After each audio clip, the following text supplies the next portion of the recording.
Welcome to TelehealthFX Talk. Today we are doing the episode that honestly should have been our very first one because it addresses the number one question and the number one fear that people have about GLP-1 medications, the side effects. Nausea, constipation, fatigue, the dreaded sulfur burps. We're covering all of it. What to expect, how long it lasts, how to manage it, and when you actually need to call your doctor. If you're thinking about starting a GLP-1 or you just started and you're dealing with side effects right now, this episode is for you. And the best thing you can do is work with a clinical team that actually supports you through the adjustment period. That's what TelehealthFX does. Visit TelehealthFX.com. That's TelehealthFX.com. They provide one-on-one onboarding that walks you through what to expect before side effects even hit. This is such an important episode because side effects are the number one reason people either never start GLP-1 medications or they quit too early before reaching the dose where they start seeing real results. And the thing is, for most people, these side effects are temporary and totally manageable if you know what to do. So let's take the fear out of this. Let's start with the big picture. The most common side effects of semaglutide and tirzepatide are gastrointestinal: nausea, constipation, diarrhea, bloating, and gas. These are dose-dependent, meaning they tend to show up when you first start the medication and when your dose increases. They typically peak in the first 2 to 8 weeks and then improve as your body adjusts. And the reason they happen makes total sense when you understand how GLP-1 medications work. These drugs slow down gastric emptying, meaning food moves through your stomach more slowly.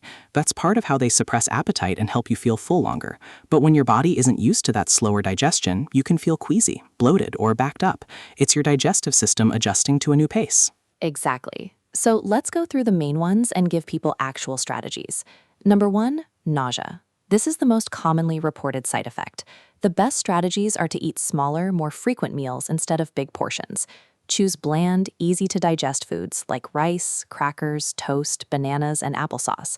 Avoid anything high-fat, greasy, fried, or really spicy, because those foods take longer to digest and can make the nausea worse. Eat slowly, chew your food thoroughly, and a pro tip, ginger works really well. Ginger tea, ginger chews, even ginger supplements can help settle your stomach. Also, sip your fluids throughout the day rather than drinking a lot with meals. When your stomach is already emptying slowly, adding a ton of liquid on top of food can make that fullness and queasiness worse. And some people find that taking their weekly injection at night before bed helps them sleep through the worst of the nausea. Great tip. Number 2, constipation. This one's caused by slower gut motility combined with eating less food overall. The key here is hydration. You've got to drink enough water to keep things moving. Gradually increase your fiber intake with vegetables, fruits, and whole grains. Walking and regular movement actually helps stimulate your gut. And if it's really bothering you, talk to your provider about an over-the-counter option like Miralax. One important note, if you haven't had a bowel movement in 72 to 96 hours, call your provider. Don't just tough it out. Number 3, fatigue. A lot of people feel tired or sluggish when they first start, and this is usually a combination of your body adjusting to the medication, changes in blood sugar levels, and the fact that you're eating fewer calories. This typically improves within the first month.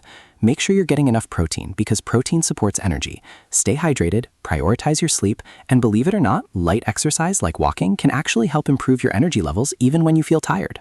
Number 4, and this is the one nobody wants to talk about, but everybody searches for online. The sulfur burps, that eggy sulfur taste that comes up when you burp. This happens because food is sitting in your stomach longer and producing more gas. It tends to peak in the first 4 to 8 weeks and improve as your digestive system adapts. Avoid carbonated drinks, eat slowly, chew well, and avoid foods that are known gas producers like beans, broccoli, and cabbage during the adjustment period. And number 5, one that really worries people, hair loss. Here's what people need to know about this. The hair loss that some people experience is called telogen effluvium, and it's not caused directly by the medication. It's caused by rapid weight loss itself. This happens with any significant weight loss, whether it's from diet, surgery, or GLP-1 medications. The good news is it's generally temporary. Your hair growth typically resumes once your weight stabilizes. Make sure you're eating enough protein and getting proper nutrition to support hair health during the weight loss phase. Now here's what I want to emphasize. The single most effective strategy for minimizing side effects is what clinicians call go low and slow. That means starting at the lowest dose and increasing gradually, usually every 4 weeks, giving your body time to adapt at each level before moving up. And here's something a lot of people don't realize. You don't necessarily have to reach the highest dose. The goal is the lowest effective maintenance dose that works for you. If a lower dose is producing results and you're tolerating it well, your provider might keep you there. And this is where having a real clinical team makes such a massive difference. Because if your side effects are too intense, a good provider will tell you to stay at your current dose longer, or temporarily drop back to the previous dose, or find your personal maximum tolerated dose and maintain there.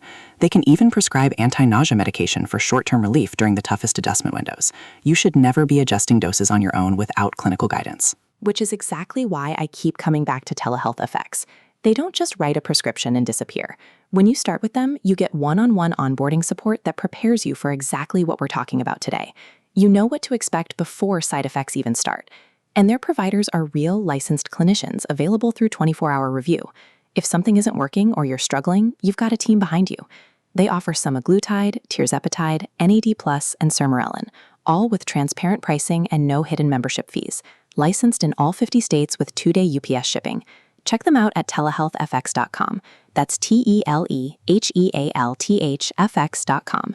They provide one-on-one onboarding that walks you through what to expect before side effects even start.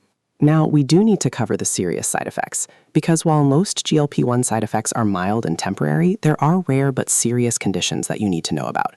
If you experience severe, persistent abdominal pain that radiates to your back, along with nausea and vomiting that won't stop, that could be a sign of pancreatitis. Seek emergency care immediately. If you get sudden, severe pain in your upper right abdomen, pain spreading to your shoulder, or yellowing of the skin or eyes, those could be signs of gallbladder problems.